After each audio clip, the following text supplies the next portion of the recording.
Panibagong day, panibagong game. Atong short topic for today kay sometimes not getting what you want in life is a blessing. Sometimes dili na to makuha ang gusto nato sa life.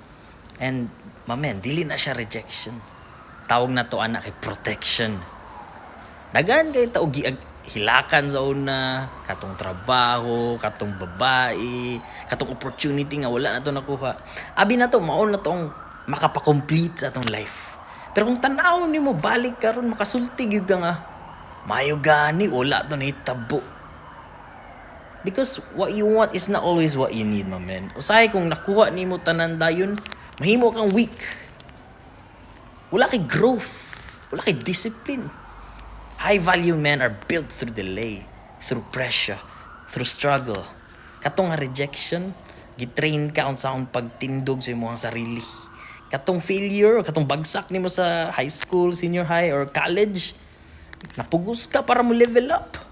Katong heartbreak dati, sa imong crush, or sa imong girlfriend, ex-girlfriend, gitudluan ka og self-respect. Gitudluan ka og boundaries. So if you got everything you wanted before you were ready, basin karon dili ka ingani ka strong mo men. Dili ka ingana ka knowledgeable. Dili ka ingana ka focused.